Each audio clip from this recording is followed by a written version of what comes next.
Hello everyone, मैं हूं शितर। इस वीडियो में हम डिस्कस करेंगे पीजीटी कॉमर्स की एलिजिबिलिटी और सिलेबस के बारे में। तो चलिए शुरू करते हैं। सबसे पहले हम जान लेते हैं पोस्ट ग्रेजुएट टीचर यानी कि पीजीटी क्या होता है। अगर आपको क्लास 11th और क्लास 12th में पढ़ाना है तो इसके लिए आपको पोस्ट ग्रेजुएट टीचर पीजीटी का एग्जामिनेशन क्वालिफाई करना होगा, तो आप क्लास 11th और 12th में पढ़ा सकते हैं। पीजीटी के लिए मेन जो मोस्ट इंपॉर्टेंट क्वालिफिकेशन है वो ये है कि आपके कंसर्न सब्जेक्ट में आपको पोस्ट ग्रेजुएट होना होगा। यानी कि हम कॉमर्स की बात करें तो जो लोग कॉमर्स में पोस्ट ग्रेजुएट हैं वो पीजीटी के लिए अप्लाई कर सकते हैं। पीजीटी का एग्जामिनेशन सेंट्रल लेवल पर केवीएस और एनवीएस यानी कि केंद्रीय विद्यालय संगठन और नवोदय विद्यालय संगठन के द्वारा कराया जाता है। इसके अलावा अलग अलग स्टेट्स भी पीजीटीज को कंडक्ट कराती हैं। जैसे कि एग्जाम्पल के तौर पे दिल्ली में DSSB एग्जामिनेशन कंडक्ट कराया जाता है, यूपी में यूपी पीजीटी एग्जामिनेशंस कंडक्ट कराए जाते हैं। अब हम देख लेते हैं कि पीजीटी के लिए एसेंशियल क्वालिफिकेशंस क्या है। ये एसेंशियल क्वालिफिकेशन का मतलब होता है मिनिमम क्वालिफिकेशन, यानी कि इतनी क्वालिफिकेशन तो आपके पास होनी ही चाहिए। सबसे पहला है masters degree in the concern subject with 50% marks. आपका मास्टर्स डिग्री होना चाहिए उस सब्जेक्ट में जिस सब्जेक्ट से आपको पीजीटी करना है। दूसरा है आपका B Ed degree with at least 50% marks. और तीसरा है proficiency in teaching in Hindi and English medium, यानी कि आपकी ये एबिलिटी होनी चाहिए कि हिंदी और इंग्लिश में दोनों में आप बच्चों को बातें समझा सकें। दूसरा है आपका डिज़ायरेबल क्वालिफिकेशंस। देखिए, डिज़ायरेबल क्वालिफिकेशंस और एसेंशियल क्वालिफिकेशंस में अंतर ये होता है कि एसेंशियल क्वालिफिकेशंस आपकी मिनिमम क्वालिफिकेशन है कि इतनी क्वालिफिकेशन तो आपके पास होनी ही चाहिए। डिज़ायरेबल क्वालिफिकेशन क्या है? एक स्पेशलाइज्ड क्वालिफिकेशन है, जैसे कि हम कहते हैं cherry on the top. Desirable qualification आपको 3 क्वालिफिकेशन दी गई हैं। एक्सपीरियंस एज अ टीजीटी यानी कि trained graduate teacher in recognised institution with concern subject. Next है आपका experience of working in residential school. Residential school यानी कि आपने बोर्डिंग स्कूल्स के नाम सुने होंगे, जहाँ पे बच्चे पढ़ते भी हों वहीं रहते भी हैं, तो ऐसे स्कूल्स में एक्सपीरियंस। और तीसरा है नॉलेज ऑफ कंप्यूटर एप्लीकेशन। ये तीनों जो डिज़ायरेबल क्वालिफिकेशंस हैं ये एनवीएस पे अप्लाई होती हैं, और नॉलेज ऑफ कंप्यूटर एप्लीकेशन सिर्फ ये केवीएस की एक डिज़ायरेबल क्वालिफिकेशन है। तो ये है पीजीटी का एग्जामिनेशन देने के लिए मिनिमम एलिजिबिलिटी या जो क्वालिफिकेशंस की ज़रूरत पड़ती है वो। अब हम बात करेंगे scheme of examination for PGT, यानी कि क्या पैटर्न है एग्जामिनेशन का। तो सबसे पहले हम केवीएस का पैटर्न देख लेते हैं। केवीएस में 2 पार्ट्स में एग्जामिनेशन होते हैं। पहला पार्ट है जनरल इंग्लिश और जनरल हिंदी का, जिसमें 10-10 क्वेश्चंस आते हैं, 10-10 मार्क्स के, 10-10 मार्क्स के आते हैं। दूसरे पार्ट में आपसे पूछता है general knowledge and current affairs, इसमें 10 क्वेश्चंस 10 मार्क्स के आते हैं। रीजनिंग एबिलिटी, जिसमें 10 क्वेश्चंस 10 मार्क्स के आपको मिलेंगे। कंप्यूटर लिटरेसी में भी 10 क्वेश्चंस 10 मार्क्स के आते हैं। नेक्स्ट है आपका पैडागोजी। पैडागोजी यानी टीचिंग पैडागोजी जो हम पढ़ते हैं, साइकोलॉजी वगैरह पढ़ते हैं, ये सारी चीज़ें पैडागोजी में पूछता है, जो कि 20 क्वेश्चंस आते हैं 20 मार्क्स के। और नेक्स्ट है इसमें सब्जेक्ट कंसर्न, यानी कि कॉमर्स से आपके क्वेश्चंस आते हैं 80 क्वेश्चंस 80 मार्क्स के, यानी कि हर क्वेश्चन यहाँ 1-1 मार्क्स का होता है और टोटल 150 मार्क्स का ये है, और आपको टोटल 3 आवर्स मिलते हैं अपना पेपर सॉल्व करने के लिए। दूसरा है एनवीएस, नवोदय विद्यालय संगठन। ये जो एग्जामिनेशन लेता है वो 5 पार्ट्स में डिवाइड है। पार्ट 1 में है आपका रीजनिंग एबिलिटी, जिसमें 15 क्वेश्चन 15 नंबर के आते हैं। पार्ट 2 में जनरल अवेयरनेस है, जिसमें 15 नंबर के 15 क्वेश्चन आते हैं। पार्ट 3 में टीचिंग एप्टीट्यूड है, जिसमें 20 क्वेश्चन पूछे जाते हैं 20 नंबर के। और पार्ट 4 है आपका सब्जेक्ट कंसर्न, जिसकी डिफिकल्टी लेवल यहाँ पोस्ट ग्रेजुएशन तक ली जाती है, जिसमें 100 क्वेश्चन 100 मार्क्स के आते हैं। टोटल 150 नंबर का ये पेपर होता है। एनवीएस का जो पार्ट 5 है इसमें लैंग्वेज चेक की जाती है, यानी कि इंग्लिश और हिंदी के क्वेश्चंस आते हैं। टोटल 30 क्वेश्चन आते हैं, 15 इंग्लिश में 15 हिंदी में, 30 मार्क्स के। और ये जो लैंग्वेज कॉम्पिटेंसी टेस्ट है ये आपका क्वालिफाइंग पेपर होता है। क्वालिफाइंग पेपर का मतलब है कि इसमें आपको जो इंग्लिश और हिंदी दोनों में कम से कम 33% यानी टोटल मार्क्स का 1/3 पाना ज़रूरी है। ये क्वालिफाइंग पेपर है, इसको आप क्वालिफाई करेंगे तभी आपका ये 150 नंबर का पेपर चेक किया जाएगा। अगर आप इसे क्वालिफाई नहीं कर पाते हैं तो आपका ये 150 नंबर का पेपर चेक ही नहीं किया जाएगा। यहाँ भी आपको 3 घंटे का समय मिलता है। दोनों ही एनवीएस और केवीएस दोनों में ही नेगेटिव मार्किंग नहीं होती है। बाकी स्टेट पीजीटीज जो होते हैं उनका सिस्टम अलग होता है, कहीं कहीं माइनस मार्किंग होती है, कहीं कहीं नहीं होती है। तो ये आप जिस भी स्टेट का एग्जामिनेशन अगर दे रहे हैं तो वहाँ की ऑफिशियल वेबसाइट से आप सारी इन्फॉर्मेशन ले सकते हैं। अब हम देख लेते हैं कि पीजीटी कॉमर्स का सिलेबस क्या है।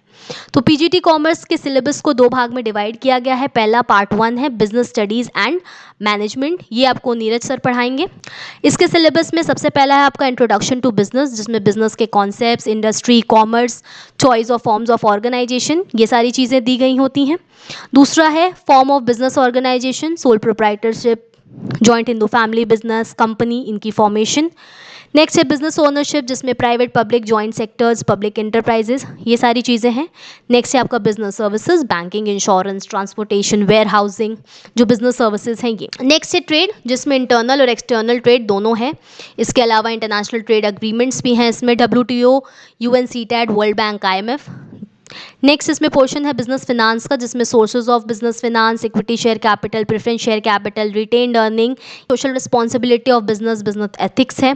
फिर नेक्स्ट है इसमें मैनेजमेंट का पोर्शन, जिसमें मैनेजमेंट क्या है as an art, science, profession, concept क्या है, लेवल्स क्या हैं, प्रिंसिपल्स क्या हैं ये। अगला पोर्शन इसमें बिजनेस एनवायरनमेंट का है, जिसमें लिबरलाइजेशन, प्राइवेटाइजेशन, ग्लोबलाइजेशन और बिजनेस एनवायरनमेंट क्या है, फ्यूचरिस्टिक विजन क्या है, ये सारी चीज़ें आती हैं। नेक्स्ट है मैनेजमेंट फंक्शंस, जिसमें planning, organising, staffing, directing, controlling और कोऑर्डिनेशन के बाद। इसके अलावा नेक्स्ट है बिजनेस फिनांस, जिसमें फाइनेंशियल मैनेजमेंट की scope, financial planning, capital structure क्या है, फिक्स एंड वर्किंग कैपिटल क्या है, ये सारी चीज़ें आप पढ़ेंगे। नेक्स्ट है financial market, money market, capital market, stock exchanges, SEBI के बारे में हम पढ़ेंगे। नेक्स्ट टॉपिक है ह्यूमन रिसोर्स मैनेजमेंट, HRM का, जिसमें HRM की मीनिंग, इंपॉर्टेंस, मैन पावर क्या है, recruitment, selection, training, development. Next है मार्केटिंग, मार्केटिंग में meaning, functions, role, levels of marketing. Organisational behaviour, individual behaviour कैसे, मोटिवेशन क्या है, personality, perception, communication, group dynamics. Next है इमर्जिंग ट्रेंड्स इन मैनेजमेंट, जिसमें हम business process reengineering, total quality management, knowledge management, strategic management क्या है, ये सारी चीज़ें देखेंगे। और लास्ट टॉपिक इसमें है कंज्यूमर प्रोटेक्शन, जिसमें meaning and importance of consumer rights, redressal systems, consumers की responsibility, protection act. Next part है इसका financial accounting and financial statement analysis, ये मैं आपको पढ़ाऊंगी। इसमें सबसे पहले अकाउंटिंग का पोर्शन है, जिसमें meaning, objective, qualitative, characteristic, accounting concepts, principles है। प्रोसेस ऑफ अकाउंटिंग, जिसमें voucher, accounting equation, debit credit rules, journal, subsidiary, books, rectification of errors, bank reconciliation statement है।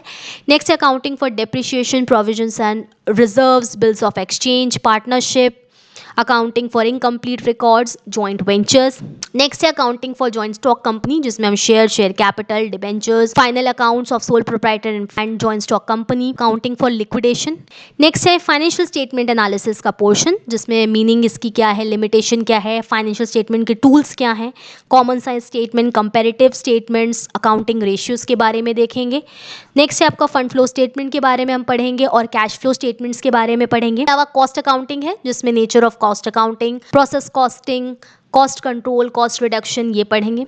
नेक्स्ट पोर्शन इसमें है कंप्यूटर इन अकाउंटिंग का, जिसमें introduction to computer, accounting, information system, reports designing, MIS reporting, data exchange. Next है accounting and database management, इसका meaning, concept, relationship in accounting system. Last portion है इसमें inflation accounting, accounting for human resource और social responsibility accounting. Course की हम जो बात करें कि ये किस लेवल तक का आता है, तो जनरली ये 11th 12th और ग्रेजुएशन तक के लेवल का होता है। मैक्सिमम जो कोर्स होता है वो 11th और 12th के लेवल का ही होता है, और जैसा कि NVS में हमने देखा वहाँ पे पोस्ट ग्रेजुएशन लेवल तक का पूछता है। अब हम बात करते हैं हमारे वीडियो के PDFs के बारे में।